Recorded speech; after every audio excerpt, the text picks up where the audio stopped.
Hey, time travelers and tale weavers. Did you know that flipping on your morning coffee maker could get you branded a heretic faster than you can say witch hunt? Yeah, we're talking about the everyday quirks of 21st century life that would straight up doom our ancestors, turning healers into heroes one minute and villains the next. In the coming minutes, we will count down 10 modern habits that would shatter medieval minds, spark superstitions, or even send you to an early grave in ways you'd never expect. From gut-wrenching medical mishaps to shiny follies worth more than a kingdom, we'll uncover the shocking truths behind why our conveniences were their curses. Stick around, because by the end, you'll never look at your fridge the same way again. If you're as hooked on these historical head-scratchers as I am, hit that subscribe button for the channel, your passport to the past without the plague, and ring the bell so you never miss a mystery.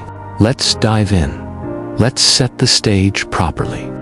It's the year 1350. The Black Death has just torn through Europe like a divine scythe, wiping out up to 60% of the population in some regions. According to estimates from the papal registers and chroniclers like Giovanni Villani in Florence, you're Elias, a yeoman in rural England, your hands cracked from tilling your lord's field under a sky thick with omens. A crow circles 3 times overhead. That's a death knell. A child is born with a caul over its face, a future seer, or a changeling left by fairies. Your world runs on faith, fear, and fragile survival. Medicine, it's a precarious blend of prayer, herbal lore, and the ancient Greek theory of the 4 humors. Blood, phlegm, yellow bile, black bile, passed down through monastic scribes from the writings of Galen over 1,000 years earlier. Physicians like Guy de Chauliac, surgeon to Pope Clement VI during the plague, balanced these humors with bloodletting poultices and incantations. Superstitions aren't silly quirks, they're survival tools etched into daily life. The chronicler Jean Froissart, writing in the late 14th century, described entire villages paralyzed by terror when storms rolled in, convinced it was God's wrath or the devil's mocking laughter. Even the wind carried whispers of malice, and a sudden silence in the birdsong could signal an approaching curse. Now, imagine dropping our modern habits into this world. It's not just culture shock, it's existential collapse. A single misplaced gesture, a strange object, or an unfamiliar routine could unravel the fragile web of belief that held their society together. We'll explore each habit through real historical records, archaeological evidence, and the raw voices of people like Marjorie Kemp, the 15th century English mystic whose autobiography, The Book of Marjorie Kemp, is one of the first in the English language. She wept uncontrollably at visions of Christ's passion, screamed in church during sermons, and believed demons tormented her for her sins. Her world was one where the spiritual and physical were inseparable. Ready? Let us count down the modern habits that would doom you faster than the plague itself. We begin with something we do without a second thought. That 10-minute blast of near-scalding water every morning, steam fogging the mirror, scented body wash lathering like clouds of lavender and eucalyptus. To us, pure, indulgent bliss. To a medieval peasant, a one-way ticket to fever, demonic possession, or divine punishment for the sin of vanity. Picture Elias trudging past your humble wattle and daub hut after a long day in the fields. He hears a strange hissing, like a dragon's breath or the whistle of a kettle from hell, and peers through a crack in the door. There you are, standing naked under a torrent of water, hotter than a blacksmith's forge, pouring endlessly from a metal pipe that shouldn't exist. He drops to his knees in the mud, crossing himself 3 times in rapid succession, muttering prayers from the Anglo-Saxon chronicle about hellish vapors rising from cursed hot springs in distant lands. Bathing wasn't a daily ritual in medieval Europe. It was rare, risky, and often forbidden by both church and common sense. Thomas Aquinas, the towering 13th century theologian, warned in his Summa Theologica that frequent washing opened the pores to miasma, corrupt, disease-carrying air, a concept twisted from Hippocratic theory through centuries of monastic interpretation. Hot water, that was alchemical madness, reserved for the mad or the cursed. It steamed away your vital humors, unbalancing the body's delicate equilibrium and inviting evil spirits through sweat-slicked, vulnerable skin. The 12th century abbess and polymath Hildegard of Bingen, a renowned physician, composer, and visionary, described fevers as inner fires ignited by over-cleansing. In her medical text, Causae et Curae, she treated patients who bathed too often in hot springs and emerged pale, trembling, plagued by visions of fire and shadow. To her, it wasn't hygiene, it was hubris against God's design. But here's the real, biological doom. Medieval people didn't scrub daily because the layer of grime, sweat, and natural oils built a microbial shield on their skin. Archaeological studies of 14th century cesspits in York and London, analyzed using metagenomic sequencing, reveal skin flora rich in Staphylococcus epidermidis, a natural antibiotic that fought off pathogens like Streptococcus and Clostridium. Your modern soap and hot water, they strip that armor completely. One small cut in a manure-soaked field, common as breathing. And you're the one with blood poisoning, not Elias. Let's bring it to life. You, a well-meaning time traveler, posing as a traveling healer, convince Elias to try your miracle bath to cure his persistent cough. You fill a wooden tub with steaming water, add lavender oil, and coax him in. At first, he marvels at the warmth. But as he emerges, red, raw, and shivering, the village gathers. Days later, boils bloom across his arms and neck. He whispers hoarsely to his wife, "The waters of purgatory have claimed me early." The priest declares it a sign from God, a warning against vanity.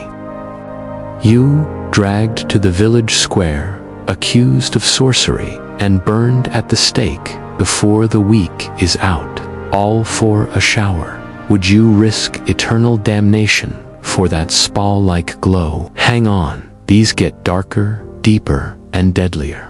Next, that innocent 3 p.m. pick-me-up, a chocolate bar, a can of soda, a handful of gummy worms. To us, a quick energy hit to power through the afternoon slump.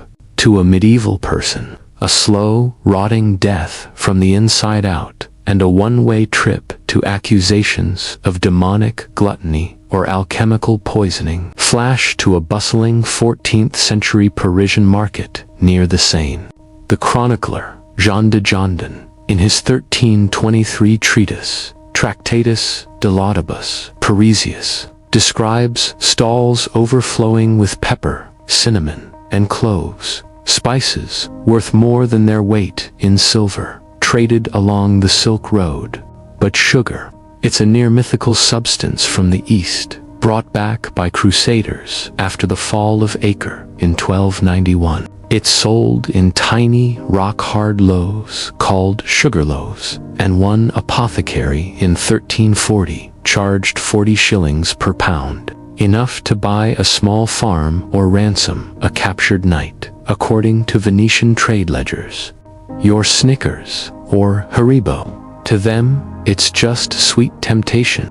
Medieval diets were heavy on fermented rye bread, barley porridge, and hard cheeses, often speckled with blue mold. Foods teeming with resilient bacteria like lactobacillus and bifidobacterium. Recent studies of medieval gut bacteria from cesspit samples in York and Riga reveal a mix of microbes that helped neutralize toxins from spoiled food and fend off dysentery. Flood that system with 50 grams of refined sucrose in one sitting.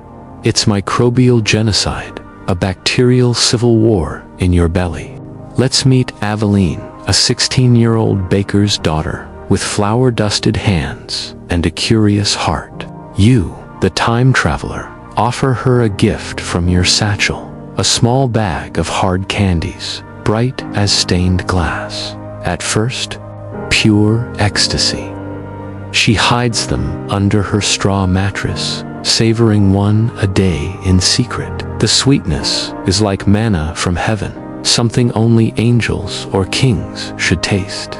But within 2 weeks, her teeth begin to ache. Black spots appear.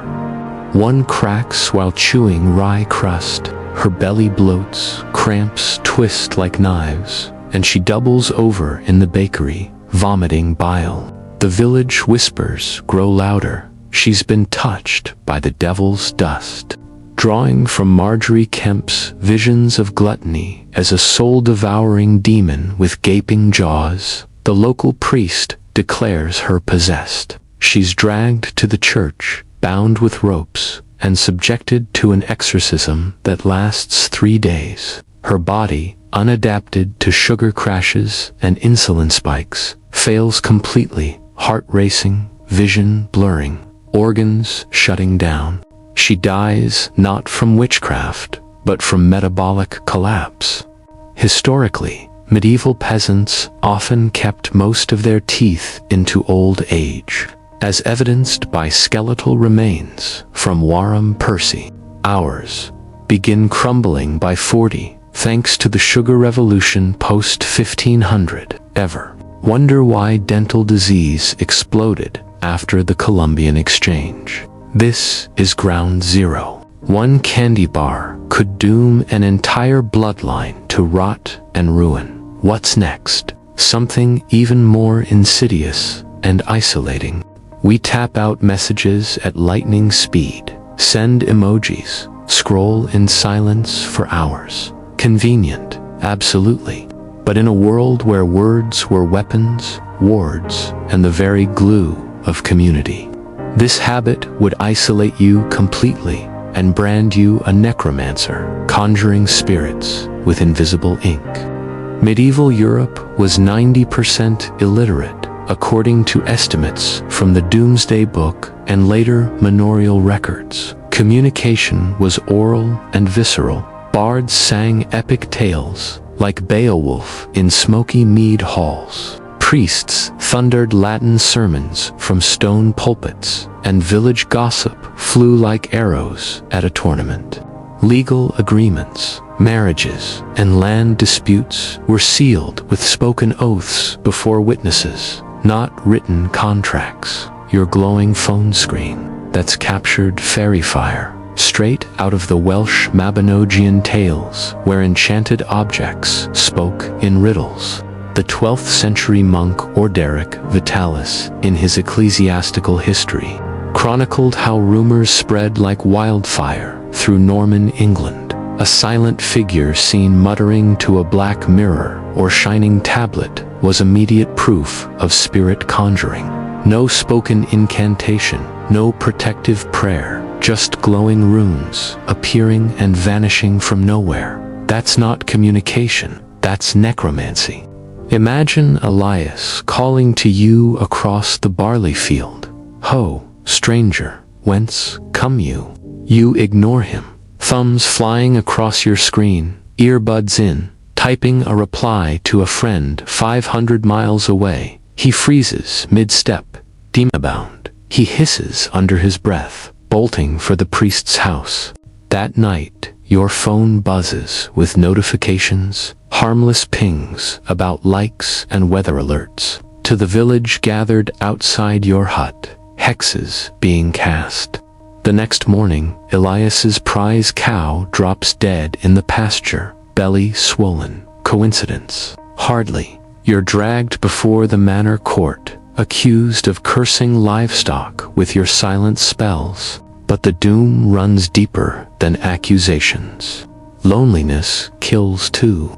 Without the communal storytelling that bound villages together, tales of saints, monsters, and local heroes told around the hearth, depression festers like an untreated wound. No leech can bleed out the melancholy caused by social isolation. And then there's the evil eye, that jealous, envious glare believed to carry real power. No face-to-face contact means no warding it off with a smile, a blessing, or a quick charm. One envious neighbor, one covetous glance at your strange clothes or tools, and your crops wither, your child falls ill, your luck turns to ash. In a society built on spoken oaths, communal feasts, and shared songs, your silence isn't golden, it's demonic. You're not just antisocial, you're a walking curse. Would your habit of ghosting the world get you ghosted permanently by the living and the dead? Next, one quick squirt of alcohol-based gel. 99.9% of germs gone in seconds. To us, smart, modern hygiene. 2 medieval hands caked in soil, animal fat, and wood smoke. A betrayal of nature's fragile truce with the microbial world, and an invitation to infection's cold embrace. The 12th century medical compendium Tritula, written by a female physician in Salerno, advised gentle hygiene with rosewater, vinegar, and herbal rinses, not harsh chemical wipes that stripped the skin bare. Medieval bodies teemed with symbiotic microbes. Modern studies of Iron Age bog bodies and medieval cesspits, using metagenomic analysis, show diverse skin and gut microbiomes forged by fermented diets, sauerkraut-like vegetables, sour breads, and spoiled but safe dairy.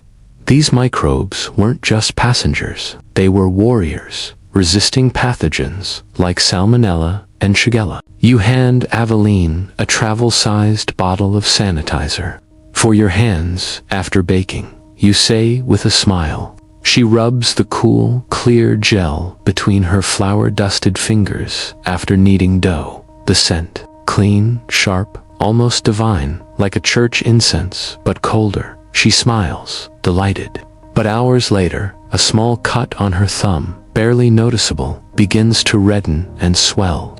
No natural oils left. No microbial shield. My Staphylococcus aureus, lying dormant in the bakery's dust, invades the wound. By nightfall, pus oozes. By morning, her arm is hot to the touch. Villagers gather, whispering about fairy frostbite, a curse from the unseen world that freezes the flesh from within. They bind her with wool soaked in holy water and hang garlic around her neck. But the charms chafe worse than the infection. Her cries echo Marjorie Kemp's mystical laments during her visions. Raw, desperate, pleading with God, but no saint answers. Sepsis claims her in 4 days, her body spared by centuries of dirt, now betrayed by your clean gift. What we call modern hygiene was their biological armor, ever sanitized away your medieval luck and your life. Next, Netflix till 3 a.m., doom-scrolling TikTok under the covers, falling asleep with YouTube autoplay. Our guilty pleasure, our escape to a medieval person, a sin against God's sacred night, dooming body, mind, and soul to humoral havoc and demonic visitations. Medieval sleep was biphasic, 2 distinct phases. Historical household accounts, like those of Charles de Lorton, a 14th century French noble, describe first sleep beginning shortly after sunset, a wakeful period around midnight for prayer, sex, or quiet reflection, then second sleep until dawn. This pattern is corroborated by references in Chaucer's Canterbury Tales and legal records of nighttime crimes. Artificial light. That was heresy. It stole God's rest and invited the devil into the dark hours when spirits roamed free. Your laptop or phone glows blue in a makeshift tent on the edge of the village. Elias, on night watch against wolves and thieves, sees the eerie light flickering through the canvas. He creeps closer and peers in. Shadow puppets dance on the wall, rapid, unnatural, silent. The vigil of the damned, he screams, waking the entire hamlet. The village watch drags you to the priest, half delirious from sleep deprivation. Your eyes bloodshot, your speech slurred. Sleep loss. In medieval medicine, unbalanced the humors. Excess phlegm turned to black bile, breeding melancholy and madness. One late night of binge-watching, and you're raving about other worlds with moving pictures and endless voices. Are you a seer blessed with divine vision, or a madman possessed by legions? Either way, you're chained in the church cellar until the bishop arrives. What if one all-nighter cost your medieval twin his eternity? Next, popping a Z-Pack for a sniffle, finishing only half the bottle, grabbing amoxicillin for a sore throat. To us, a lifesaver. To them, a wizard's bomb obliterating their supergut heroes and turning daily bread into poison. Medieval bellies thrived on barm, the frothy yeast from ale brewing, and fermented breads teeming with resilient lactobacillus and Saccharomyces. Microbiome reconstructions from 14th century cesspit samples in London and Leuven show gut flora capable of digesting moldy grain, neutralizing mycotoxins, and fighting off Clostridium difficile antibiotics. Broad-spectrum Armageddon, wiping good with bad. Elias, feverish from a splinter wound, swallows your magic pebble, an amoxicillin capsule. At first, praise, a miracle from the saints. The fever breaks, but then agony. His daily pottage, week-old stew with mold-flecked bread, turns toxic. No bacteria to break down aspergillus toxins or salmonella. Dysentery hits like siege engines. Inspired by Froissart's plague tales of men shitting themselves to death, Elias writhes on his straw pallet, begging for exorcism. He dies not from infection, but from the cure. Like dousing a candle to fight the dark, his wife weeps. Shocking legacy. Our habits, their apocalypse. Next, leftover lasagna in shiny, crinkly sheets, tossed after one use. Wasteful convenience. Medieval eyes. Blasphemy against a metal rarer than rubies and more precious than gold. Alum aluminum sulfate. Before Henry Etienne Saint-Clair de Ville's 1854 process, aluminum was extracted in tiny quantities and hoarded by emperors. Napoleon III served state banquets on aluminum plates, while generals ate off gold, per metallurgical histories. Tossing a sheet, execution-level sacrilege. At a lord's feast, you unveil a foil-wrapped meat pie. Gasps ripple through the hall, metal thinner than a serf's hope. Aveline, wide-eyed, touches the gleaming surface. Then you crumple it into a ball and toss it into the fire. Horror, murder of a manor. The Lord accuses you of alchemy theft. You're pilloried in the square, the foil melted into a cursed coin that supposedly brings famine when spent. Real. PayPal alum mines in Tolfa were guarded like fortresses. Would you trade your Reynolds wrap for a crown or a noose. Next, casual illumination with a flick of the wrist, our norm. There's harnessing divine rage, a stake-worthy sin against the Almighty. Lightning was Jehovah's bolt, per Bible exegesis and Gregory of Tours. Churches rang bells during storms to drink the thunder, often fatally, as lightning struck steeples. Electricity captured wrath in copper veins. Elias watches you flip a switch. Light blooms without flame, steady and silent. God's anger leashed, he gasps. Priests swarm, branding you Lucifer's tinkerer. You charge your pocket demon phone on a solar charger. Sparks fly, he flees, but rumors spread. That night, a storm strikes your hut's box, splitting it in twain. Elias, caught in the blast, is burned as collateral. Like Froissart's accounts of storm-scared crowds hiding under altars, fear freezes faith. Was thunder ever tamed, or just borrowed at a terrible price? Next, no crucifix, no Nazar bead, no sprig of rowan, medieval spiritual armor absent, inviting the evil eyes, venom and demons feast. Amulets warded via apotropaic magic, hempsis, coral hands, garlic, per Byzantine influences in Europe. The Malleus Maleficarum in 1486 said the vulnerable attract demons. Unadorned, you might as well paint a target on your soul. Aveline watches you walk charmless through the market. Envious stares follow. That night, blight hits her home. The unmarked one cursed us. Per Marjorie Kemp's accounts of spiritual attacks, mobs form. A neighbor's glance withers Aveline's babe in the cradle. You're blamed. Charms are forged in your image and burned, but they melt unnaturally. Superstition, blurred faith and folly. In a gazed-ruled world, is a naked neck a death wish, or a declaration of war on the unseen? Next, sweet dreams before the knife. Sounds like medieval horror, right? A soul-snatching blackout that left the spirit unguarded. Conscious operations preserved the bouncer mind. Unconsciousness let spirits pilfer per theological fears, lingering into the 19th century. Guy de Chauliac described trepanning patients, fully awake, drilling holes to release evil humors or demons. Pain was proof of purity. Elias, gut-slashed in a harvest accident, is offered your ether-soaked cloth.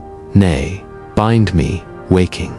He roars, but you insist. He drifts into blackness, wakes screaming of endless voids and clawing shadows. The village cries, soul thief. Inspired by surgical texts and inquisitorial records, his kin shun the hollow man who returned. Refusal meant death by agony.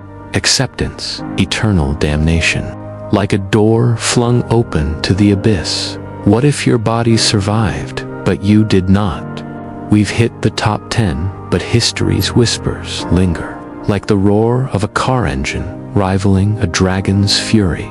Or plastic bags as eternal bones, mocking the resurrection of the flesh. Each habit underscores a brutal truth. Our progress is their peril. Built on forgotten fears and fragile balances we've long since abandoned. So, what do these shocking truths teach us? That medieval folk weren't primitives, lost in superstition. They were survivors in a cosmos of caprice, where every shadow held a threat and every ritual a reason. Their superstitions were savvy shields against an unseen world we now dominate with science. But at what cost? We laugh at charms, but in our sanitized, switch-taunt, sugar-drenched lives, have we lost touch with that raw, primal intuition? Impacts ripple through time. Modern microbiome crises echo the antibiotic nukes. Our mountains of waste mock their thrift. Our glowing screens isolate us in ways no medieval hermit could imagine. What if a true time slip happened tomorrow?